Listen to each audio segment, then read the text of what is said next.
Everyone, I'm Saeed Gordon with Brooke. Brooke, how do I pronounce your last name again? I've gotten it messed Chelmo. up. Yeah, it's Chelmo. Chelmo. Okay, so I've gotten it wrong three times now, so that's wonderful. Everyone does. Yeah. No problem. So we're together for the How to Protect Yourself from Ransomware event.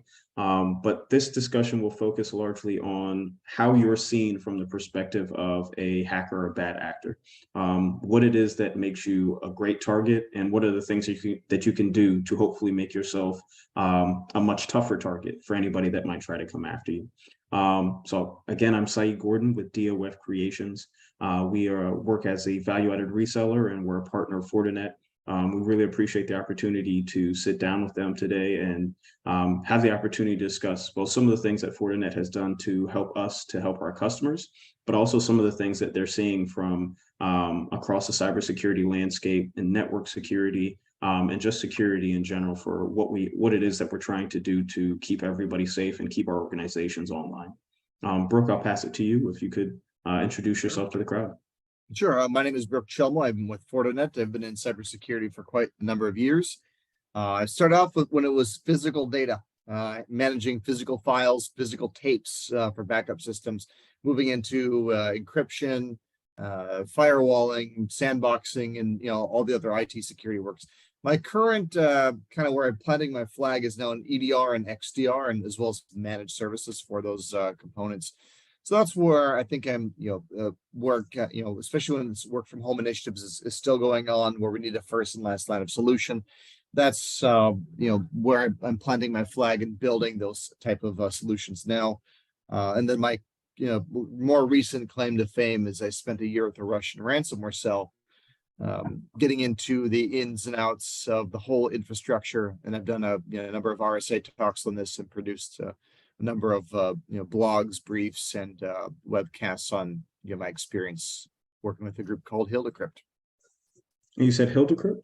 Hildecrypt, yeah.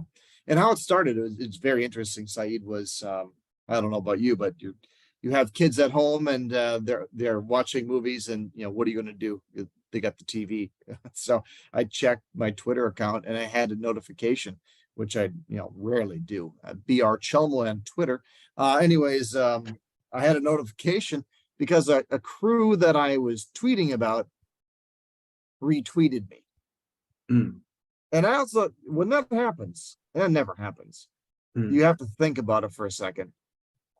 I mean, this is technically your enemy, my enemy.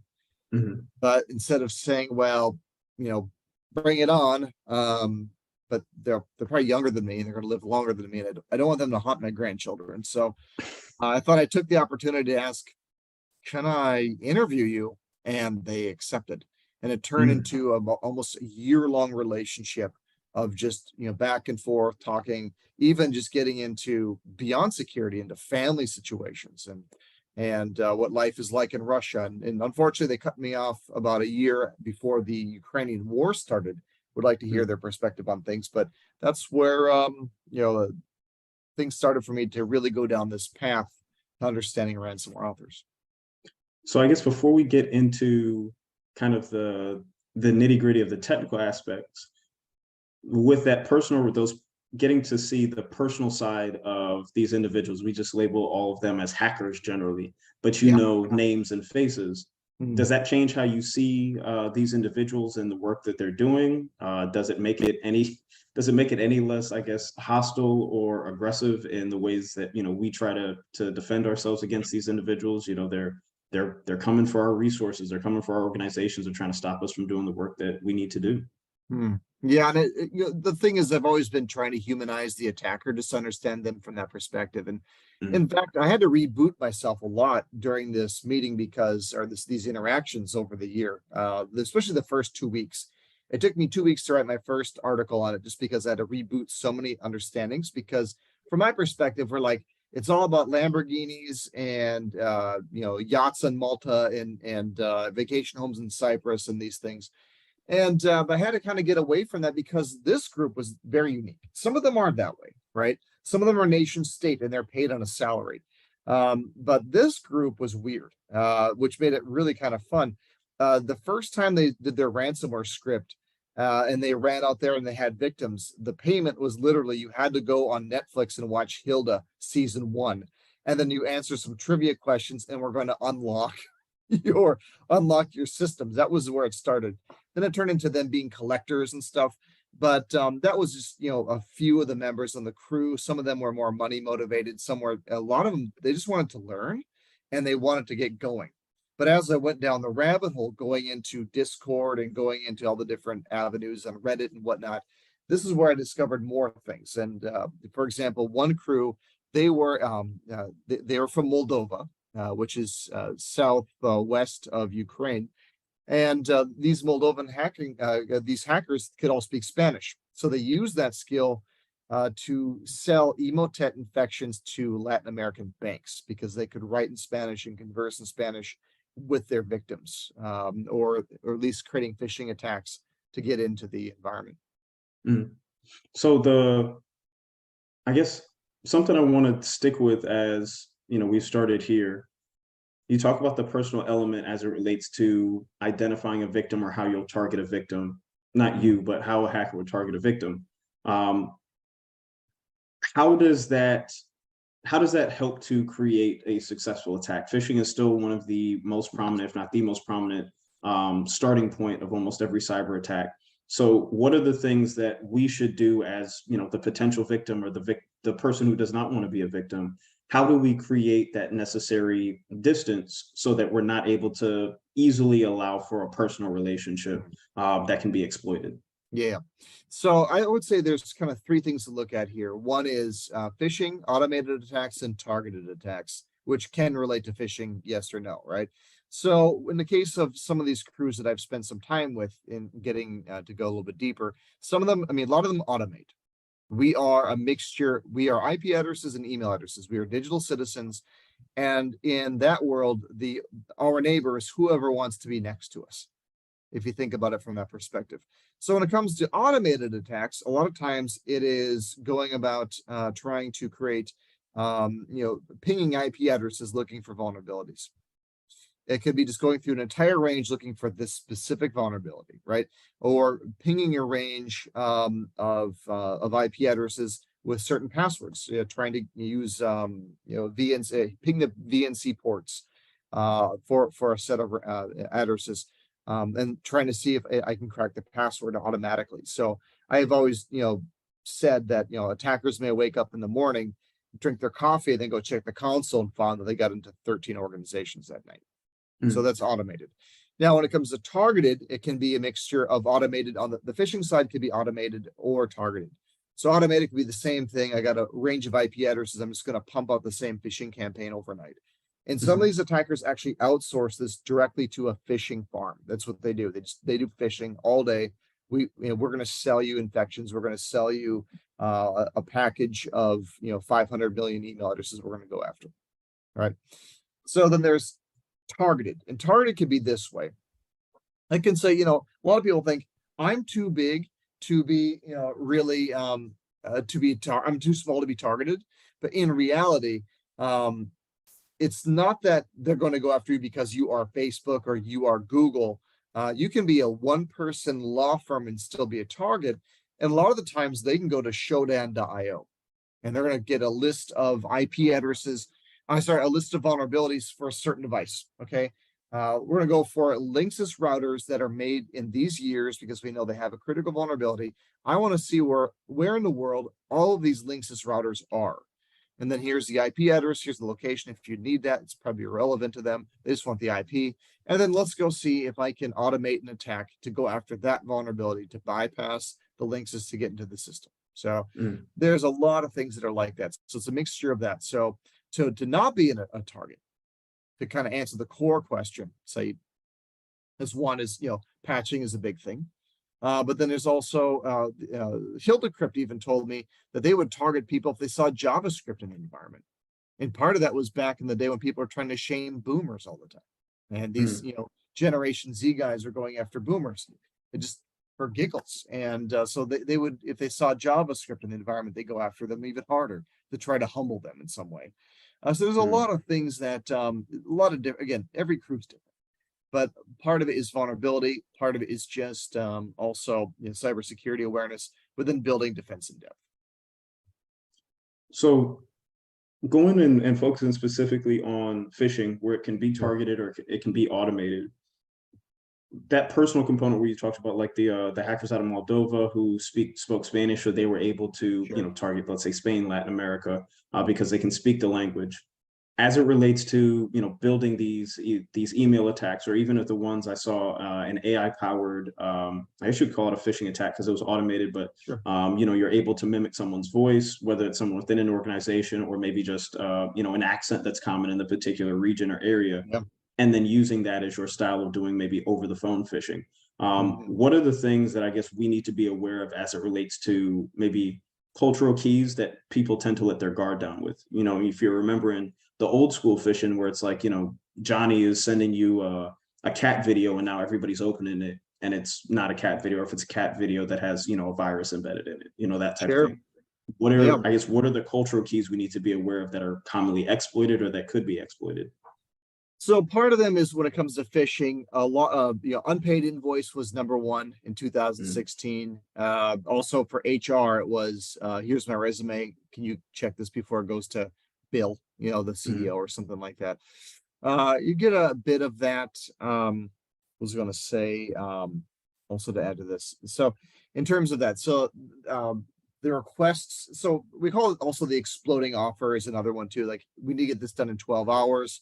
A big one now is, getting into, we call whaling, where we can try to target a CEO and trick the finance person to pay a bill that wasn't supposed to be paid, or, you know what I mean? Like, or transfer of funds to solve something. So and I've seen this before where people will, because your CEO or whatever is on Twitter, is on YouTube, whatever, they can synthesize their voice in a deep fake and say, hey, Saeed, I hate to call you this. You're probably out, doing something with your family right now, but we're in big trouble. Gartner is threatening to sue us if we don't pay a bill that's been unpaid, that the PO came back. I need you quickly to send this payment to Gartner or to, this trade publication, by the end of tomorrow morning by 8 a.m. Again, I apologize, something like this. And then, I'm going to send you the routing number, and usually it's a spoofed email.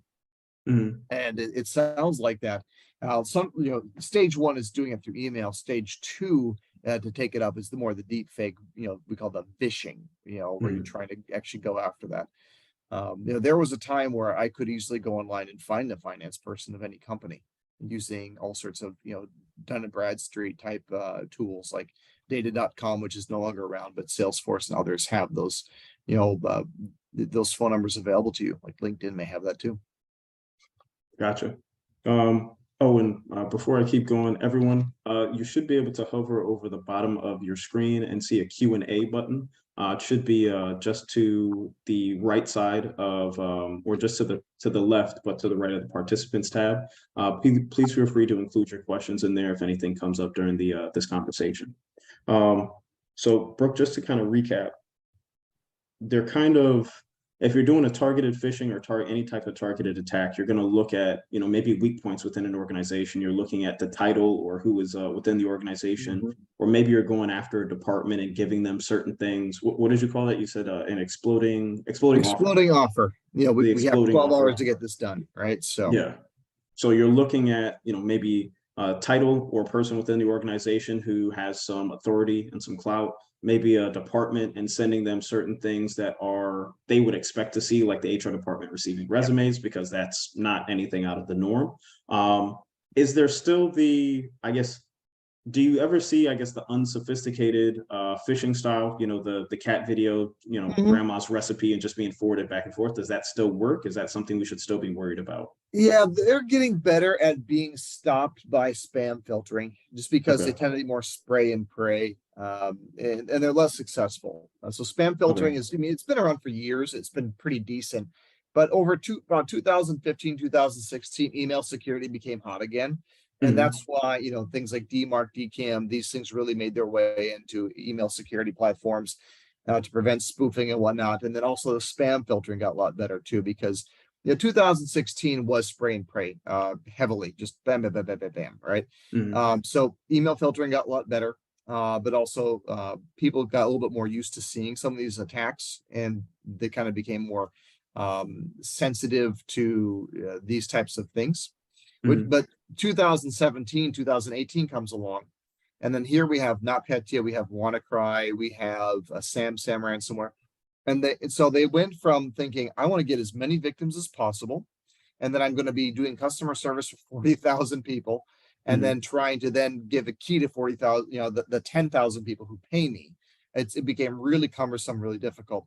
So now they wanted to get one victim and get into one victim, get into one network, and then use SMB vulnerabilities or other issues or other ways to get there that may not even be a vulnerability to spread sideways to other different networks, and then the endpoints into those networks, which is why you get things like SamSam, which locked up the city of Atlanta, and locked 6 out of I think 13 departments in the city, causing Mhm. over $3 million in damage. So that's a really good example of SamSam, which is being replicated by ransomware as a service kits, as well as crews like Hildecrypt that look to SamSam authors as mentors. You just mentioned public sector, and we do quite a bit of work in the public sector, but we also support private sector entities. Is there a difference in the way public sector and private sector are targeted? Is there a difference in the ways that they're being attacked? And if there is, could you discuss private sector first and then public sector second? Yeah. So actually, what I'm going to do is I'm going to address public sector first, if you don't mind, Okay. because the way that they attack them is the same. Okay. And this reminds me of a time I was flying into Australia to meet with the press and whatnot for a different organization. And the microphone came to me and said, Brooke, and I'm not going to imitate the accent. They said, Brooke, tell us what are some unique attacks that are going against Australia? And I said, well, to be honest, sir, since malware doesn't affect koala bears and kangaroos, it's all the same thing. We, the attacks are all the same around the world. Yes, they may leverage a little bit different in different countries, but really that comes down to sample size. Hmm. You are the same as a German customer, as an Austrian or Australian or a Ukrainian customer. You're all the same to them. They may not attack you if you're Russian, if they are Russian themselves. Hmm. They may, because they don't want to, I'm trying to find a very polite term for this, but don't don't Piss use off the the home bathroom where country. you sleep. Yeah. Don't make a mess where you sleep, right? So Gotcha. and there's an old proverb that only a foul bird fouls its nest or something like that. So, Hmm. or only an ill bird fouls its nest. But that being said, so the same, the public sector and private sector are attacked the same, but I Hmm. would say public sector, if anything, is attacked a little bit more because Hmm. one, the budgets sometimes are weaker than some private sector sometimes. So there's issues with budgets. There's issues with scale. They have to do more with less people, more and less resources than private sector. Then also when they are attacked, they tend to they have deeper they have deeper pockets because they're a public organization. That doesn't mean they can afford more. They just have deeper pockets than the local supermarket, so to speak, Hmm. right? And also when they do attack them and they do pay the ransom, they have, well, first of all, when they are attacked, they have to publicly announce it. And when they pay, they have to publicly announce it. And so it's easier for the person. If I had a newspaper on here, I'd show it to you as a prop, but it's easy for an attacker to say, hey, look at the press, the article here. You can see the city of El Paso had to pay. And guess what? I did give them their data back. Mm. Okay. So the average attacker would say that, their payout rate, Hildecrypt said it was midish, midish in terms of being paid out. But others are seeing, 30 to 40% payout rates, some as high as 50% payout rates. In order to escalate that payout rate, that win percentage, you could say, if you're thinking from Hmm. a sales perspective, you need proof that you will get the data back if you do pay them. Yeah. So public sector, because it's so much more visible, it just is more advantageous for a bad actor to go after public sector because of the visibility, because they can, request additional funds, whether that's state level, maybe another, if it's a Yep, city within a county or something along those lines. exactly. Yep. Okay.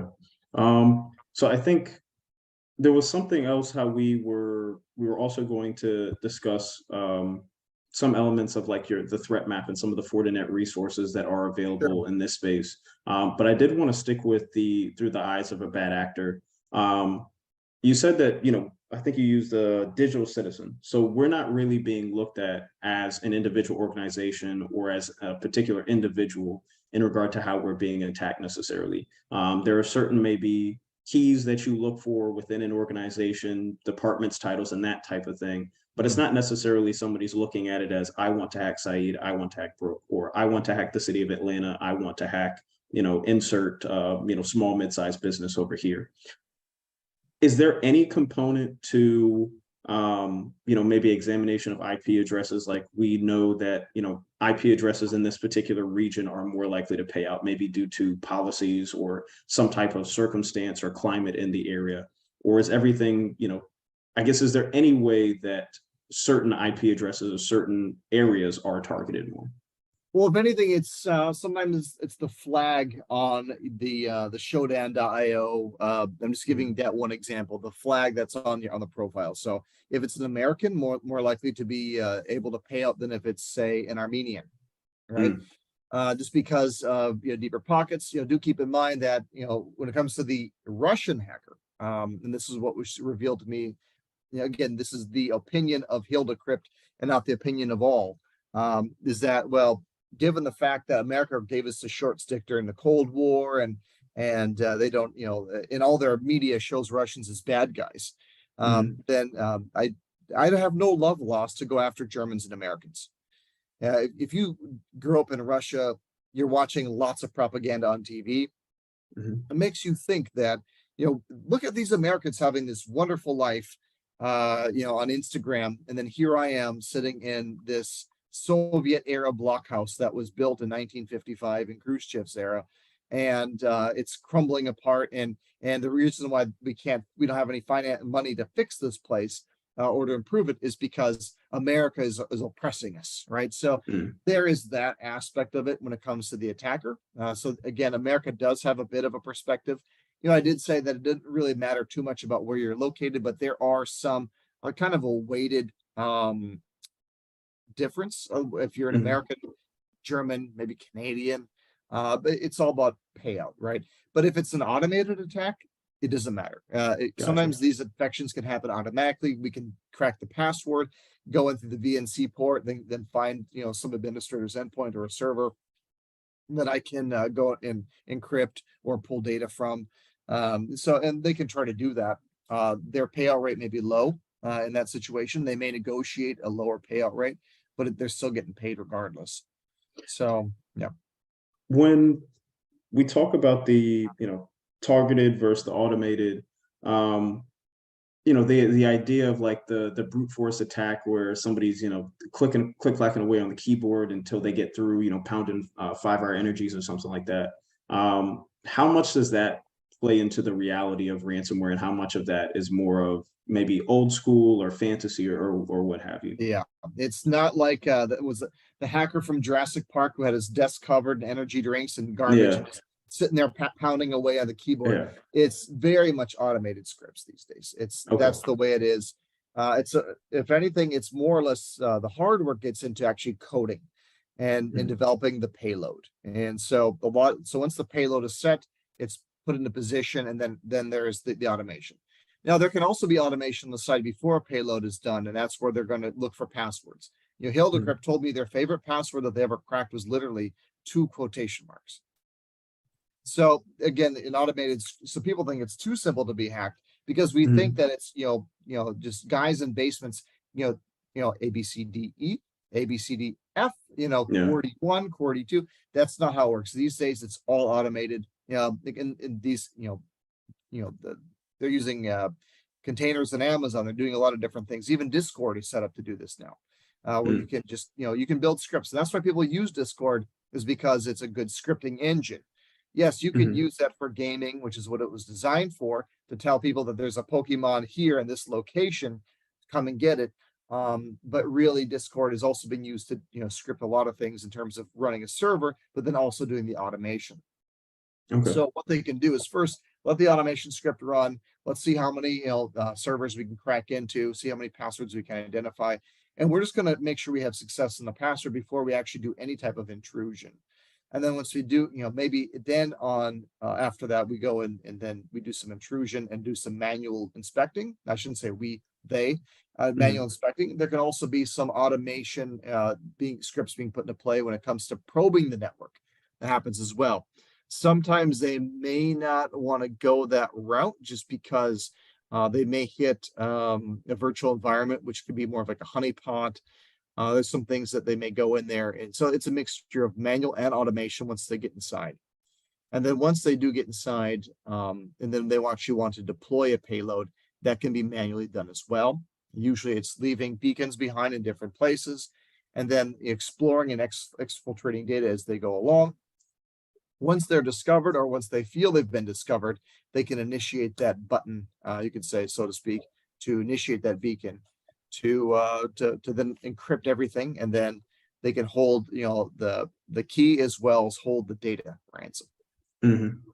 So some things that you've touched on here, and I think I don't know if everybody listening has picked up on it. It seems like the sophistication in ransomware has increased as it's become more of becoming trying to become more economical in regard to scaling, increased automation. The concept of the hack in a box, being able to go on the dark web and just buying something, or being it, like you had mentioned, being able to sell somebody, your script, and then they can go and do with it what they will. So I guess as we're looking at trying not to be a target, it's about making sure that we understand that this is an incredibly automated approach. It could be any number of people targeting you at, not somebody trying to breach you at 2 a.m, but they're just sending out, basically just sending out a list of things to run through, a list of IP addresses to go through, emails and passwords to go through, and you just don't want to be the unlucky one that gets caught up in it. So I guess from that perspective, what are the basics as far as making sure that through this entirely or largely automated process, that we're just not an easy mark? Two-factor, making sure that you're updating your passwords very regularly. I know for some folks, they work hard to try to make sure that their IP address is not visible or is harder to find, just because it gives you a little more anonymity. But I guess what are some of the basics that, if you're IT leader for XYZ organization, public or private sector, where should we get started? Yeah, some of the things you mentioned are obviously a good start, but again, keeping things vulnerabilities shielded or patched is always a good one. Again, endpoint security is my baby, and no, I think by the way, I'm going to answer this question. Then I'll ask you a question, Saeed, about your customers' concerns, but because I'd like to hear it from your perspective. But from this one, from my perspective, it's building defense in depth. So we want to make security is not 100%, right? Yeah, security is seen, at least from my perspective over the years, as more of a good speed bump, right? We're going to try to create speed bumps for attackers to get into the organization, or find ways to actually kick them out, right? So I usually start with endpoint security. It's my baby now. So again, he who's good at the hammer thinks everything's a nail.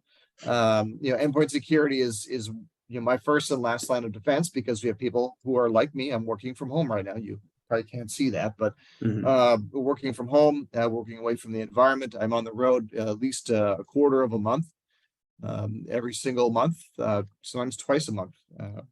My poor wife. Anyways, that being said, we're away from the office. We don't have all these fancy perimeter devices like firewalls and whatnot to stop us from being a hit. So the endpoint security has to be a first and last line of defense. After that, I'm building defense in depth from the firewall out. So maybe firewall and email in, I should say firewall and email in. So the firewall, again, is a really good traffic cop, but it also depends on how well you set this thing up.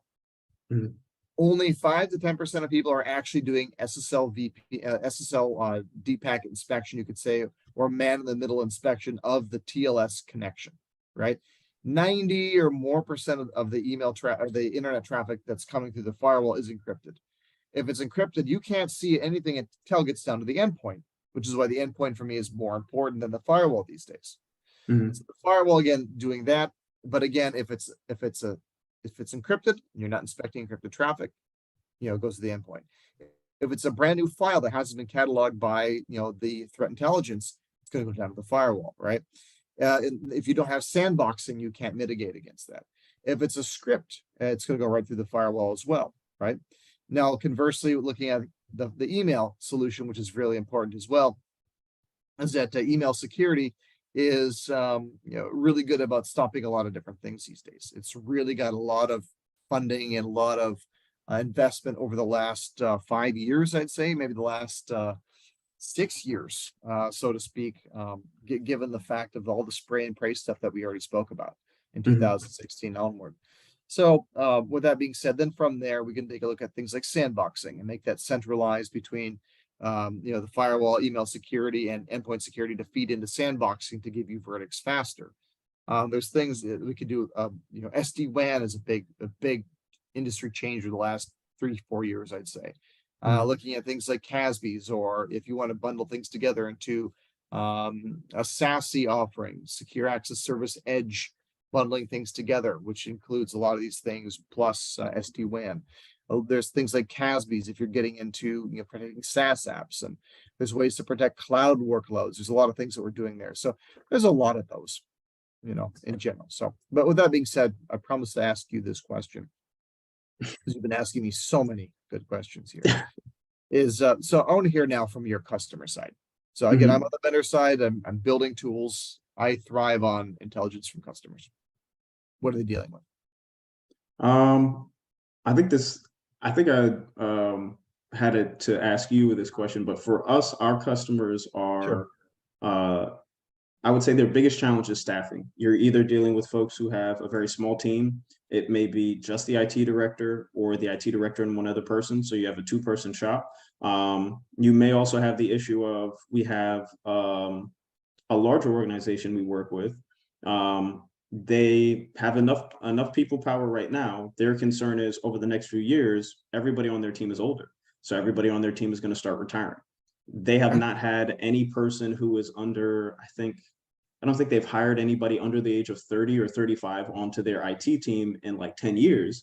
And the IT director had been there for a very long time. So they knew, what the team looked like over the course of 10 years. And their concern is that we have no new blood coming in.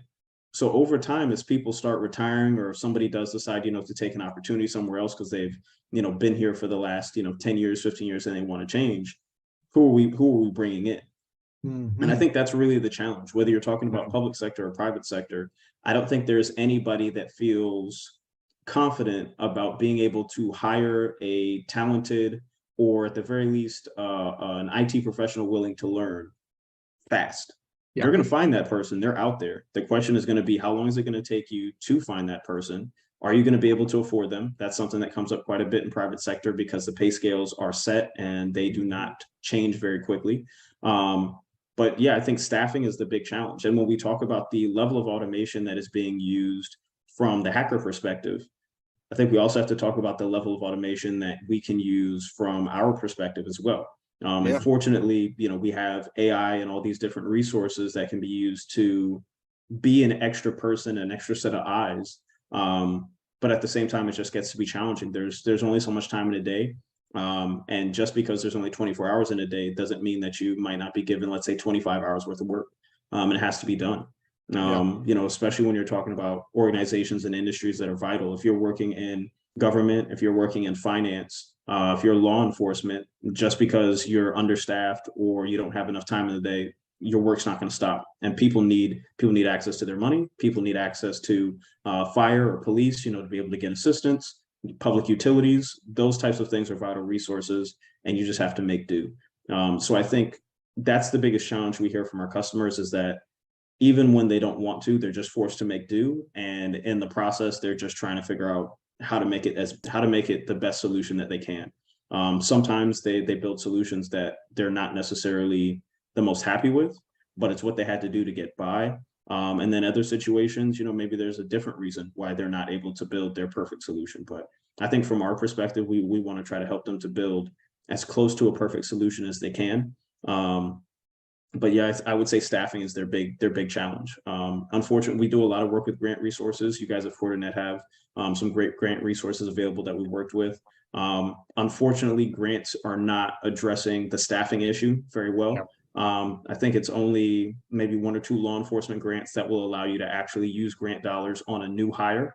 And that I believe we're trying to see if that can be used for one customer. They would like to put a technology professional on their police department staff.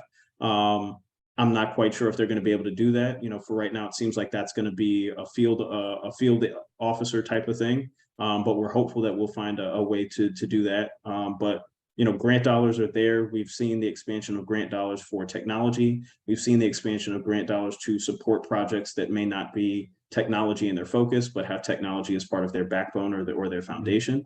But I think we do need to start seeing stuff for grant dollars, at least for public sector, as it relates to staffing. In the private sector, it's a lot more challenging because nobody's coming in there with grant funding for your average private sector entity to help them. Yeah. In a lot of cases, you have to try to supplement with managed resources. We try to be as flexible as we can be in regard to our pricing structures or coming up with creative pricing solutions, particularly for public sector or for private sector.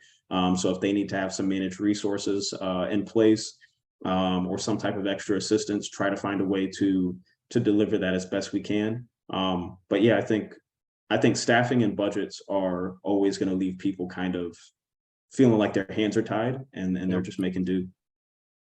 Yeah, so you mentioned a good thing is that we're not seeing new people being brought into the organization, and so interestingly, there's piles and piles of kids getting into hacking.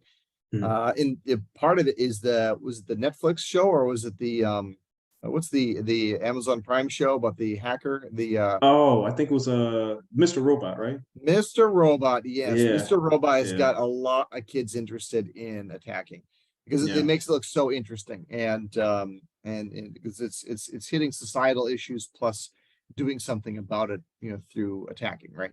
yeah. So Mr. Robot's got a lot of kids interested, but there's a lot more resources before. It used to be you get a Linux book, you put on the table, and you hit your head against that book until you figure this thing out, right? Mhm. These days, there's Hack the Box. There's all sorts of different fun things for young people who want to learn how to not only attack, but also get into IT security. They're not doing this just so that they can go and screw the man. They want to build systems. They want to do good things. There's a lot of good kids out there who are learning how to hack, and I am not opposed to that at all because Mhm. in order for you to protect, you need to learn how to break stuff. And a lot of them, they don't want to hurt anybody. They just want to learn how to do it and then maybe protect people. There's a lot of bug bounty programs out there. One of them, a famous one's Red Bull. It's really Mhm. fun. If you can report to them a critical vulnerability in their system and you can hack them and not do damage, whatever, they'll send you like literally cases and cases of Red Bull, right? Mhm. It's a very cheap bug bounty program. So I've been a big advocate of that one. So getting people involved. There's a lot of people who want the job and they don't see the point of going to a 4-year college. Mhm. They just don't want to do that. Like, what's the point? Am I going to sit there and learn about Chaucer when I can be just going after and again pounding the keyboard and trying to find ways to get into the NSA's back end, right? So Mhm. there's a lot of things that people are doing these days that and they need to be brought in and be taught your corporate culture, your local culture, for the organization. So there's a lot of good people out there who could do that. As a result, again, we have a lot of aging people aging out. They've built old programs. This is why Mhm. Windows XP and 7 and NT and 8 are still there in the back end of the system because Roger built this thing years ago and we don't have the password. We don't know how to rebuild it. We don't have it's a cost center. We don't have the budget to rebuild this. So Windows 8 it is. It's going to stay on 8 until the machine actually dies. And then, which is why people are coming to me now to asking for protection because we go back far as XP Service Pack 2 with 40 EDR. Mhm. So with that being said, that's a big issue. So again, the cost center, but then it also becomes down to, one is we have more things to protect and we get into what's called the cybersecurity skills gap. We have more things to protect, less budgets, and then, we have more things for people to do than they can actually do them. And we tend to develop, then we say, oh, add this automation tool, add this tool and do this. Then we develop a thing called the ghost SOC. This is where we have all these ideas and all these ambitions and all these things that we want to do, but we just don't have the people to do them. And Yeah. in reality, to actually have a real SOC, studies show, Gartner states, you need 12 or more people to run a SOC, which Mhm. is why I'm also on the managed services side, trying to provide managed services. But so let me ask you that question. What are you seeing and what are you hearing about staffing shortages, and what can we do about them? Um, I mean, it's very challenging because I think so. One of the things that we've seen more of is the rise in like the apprenticeship and internship programs. And it's actually become something that's kind of personal for me because my younger cousin is in college now. And fortunately, with me being in the space, I'm able to refer her to some people who can help her. But as you're talking about school, we have some schools that do everything the right way, and then some schools that maybe leave that are a little lacking in their approach. So unfortunately, she's at the latter where I'm trying to find some resources to help her there. We are working with your team in Alabama actually to assist a community college that is going to build out some programs and some resources, train up their professors, make sure they're at the cutting edge of what's going on out there, and then make sure they're passing that information down to their young people. I don't know if there is kind of a fast fix, something to do, that we can roll out tomorrow. I think the managed resources is kind of the best immediate option that we have now. And I know for some folks, people do like managed services. They're comfortable with that. I mean, a lot of folks utilize email in some way, shape, or form. So whether or not you're comfortable with cloud and managed solutions, a lot of folks are using them in some way. But I know for some folks, they prefer to keep things in-house as much as possible, and that just becomes challenging. If you don't have the resources in-house, but you want to keep it in-house, something's got to give. So I would say trying to find the right managed resources to support you in those areas, whether that's network monitoring, your SIM, your EDR as a service, those aspects. But I do think we need to also prepare for the future. And this is not a short-term solution, but as you're talking about young people, we work with a lot of school districts. They have so much untapped potential just sitting in those classrooms as it relates to IT professionals. And the fear is, little Johnny maybe hacked the school district, last year, which we see way too often. But, little Johnny hacked the school district last year, or, Gina was able to go in and break into the HR system and pull down, pull down some credit card records and stuff and, just start showing it off that she did it. But at the same time, maybe that is, the type of place to start our internship programs. Like this college in Alabama, I think we need to lean into our young people and make sure that we are showing them not just that this is a job and we need people to do the job, but the value that this job offers. Everything runs on technology now. You talk about a digital citizen, you could be somebody that never wants to touch technology and maybe doesn't have to touch too much technology day to day. But guess what? You're a part of the digital world. And we need to have young people who are ready to kind of take that responsibility over time to make sure that we can secure that world that we have to live and work in. So I would say immediately, if you can utilize managed resources and you're understaffed, I think that's something for you to consider. But long term, if you can find an opportunity to be a mentor, or if you're part of an organization that would allow for an apprenticeship or intern program, I would say, give that a shot and be open to it, because we need way more people in this profession than what we currently have and what we projected to have over the course of the next 10 years. There's too much work and not enough people. Yeah.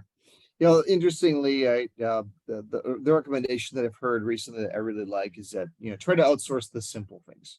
It's, and, just to get away from IT security and think about a restaurant, they say in order to run a successful restaurant, you have to do 100 easy things really well. Right. So outsource those 100 easy things to a service provider, and then focus on your staff on doing the hard stuff, building integrations, being more proactive about the, security.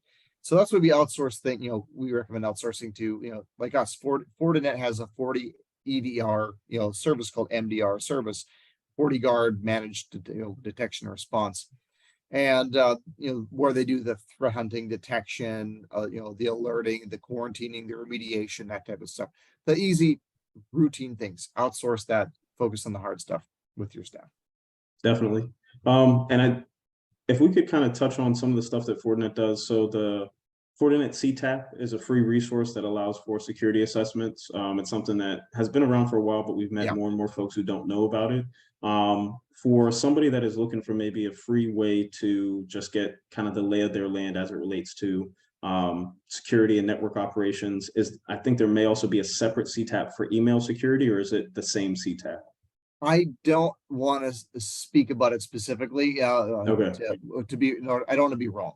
So, but yeah, Okay. there's, CTAP options are important, for that assessment. So, Yeah. So the CTAP is something that, we started making sure that we're, I usually say evangelizing, make sure we promote that with the folks that we work with. But mhm. um, it's a great way to take advantage of something that's at no cost. Again, because whether you're a big organization or small, budget as it relates to IT is usually a little less than what it should be. And we found that, in almost anywhere we go. Even the large organizations, their IT department is either having their budget pulled in too many directions, or maybe they're not being given the necessary budget for everything they have to do. So the CTAP's really great. It's non-invasive. We've used it with quite a lot of folks, but it just helps you to get an idea of what's going on as it relates to your network, seeing what's on your network, and also seeing what things might be creating a security concern for you just to keep an eye out for. Yeah, It's not the deep tissue pen test. And I don't want to promise anybody that a CTAP is something to replace a pen test. But pen tests can also be very costly depending on who you are and your type of organization. So to always take advantage of free resources when you can. For anybody that's in the K-12 space, Fortinet's K-12 cyber awareness training is a really great tool to try to make sure that your staff and your colleagues are aware of what's going on as it relates to phishing. That's still the number one way that you can be breached as it relates to ransomware. I think Fortinet's working on a college version of that, but they're not ready yeah, to give a release date yet. So fingers crossed, comes out sooner rather than later. yeah, But the it'll K-12 be there. resource is out there already. Yep. And it's available to the public as well for anybody who just like to, purchase a cyber awareness tool. But the K-12 version is available at no cost.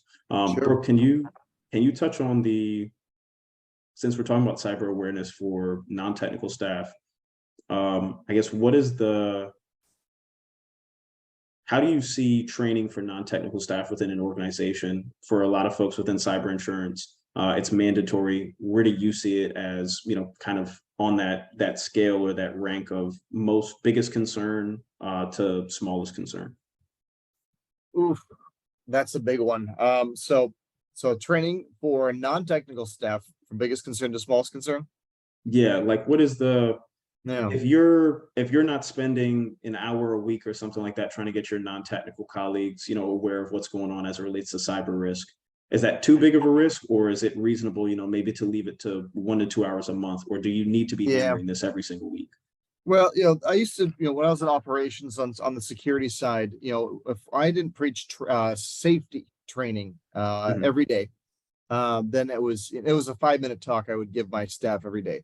mhm, Because if you didn't do a safety briefing, it's gonna, it's like we're fine, we have an accident, therefore we ramp up safety training, and we lay off, then an accident happens. So if you yeah, be consistent with training, it's always good. Florida is really good as an employer. I'm talking about as an employer, not as internal policy here, of mhm, phishing their own employees. okay, And it's fun, and it's actually kind of like we internally chat, like, is this a phishing campaign? And yeah, my favorite one, I just joined the company and said, hey, it was an email that looked like it came from my manager saying, hey, Brooke, free Thanksgiving turkey for all you folks out there. Just click the link. And it was like, oh, nope, don't do that. And you cover the link and it said like Fish Labs or something. Oh, they yeah, almost got me. And I emailed them back saying, do I get a turkey if I don't click on the link? yeah, They never replied, but so that's a good example, tongue-in-cheek example of saying, you know what, to fish your employees, do things and be a little bit proactive and put things on a schedule.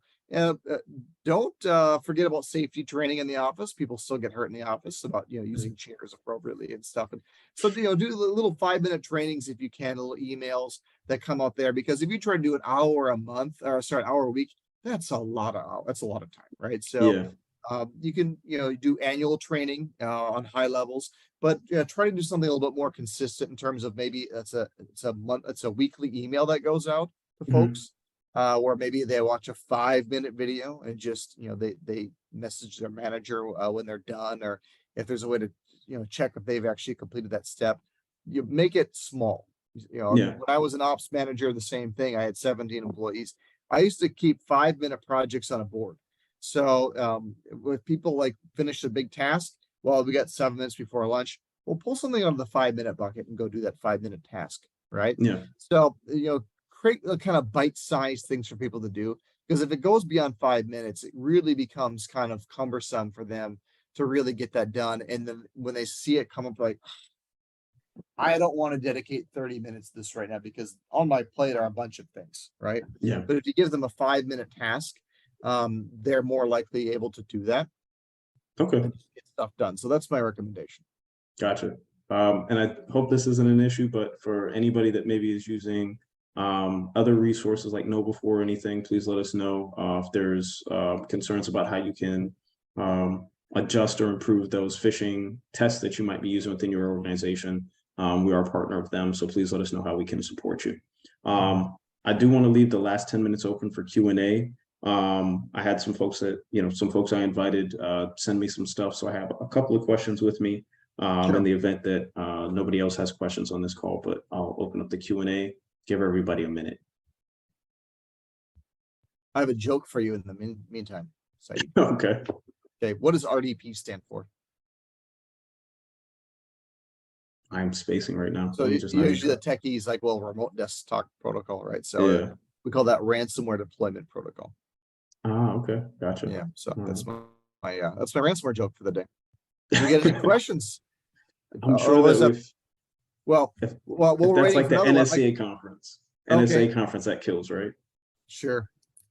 So the other joke I did today was we were at an OT summit. We had a lot of time. We had 2 hours, but a lot of speakers, and so they made a joke about time and how to be on time, and kept on pressing people to be on time.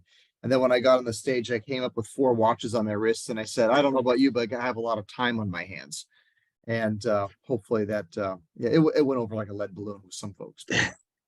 Anyways, well, I'm happy you bounced back from that. Happy you were able to Yeah. bounce back and be here with us. But I did try the joke a second time, but at least I explained it first. So hopefully that bought us some time for some Q&A. Gotcha. Well, yeah, so we don't have I don't think anybody in the audience had any questions for us today. Sure. I did want to go through some of the ones that I got before the call. So for anybody watching the recording, they'll be able to see this. So one of them that I got was what is the biggest group of hackers? Are they normally nation state or private, like private organizations? So where are the majority of the attacks coming from? Oh, let me ask an easier question. What's the color of water? It's okay. The answer is yes, because they're both.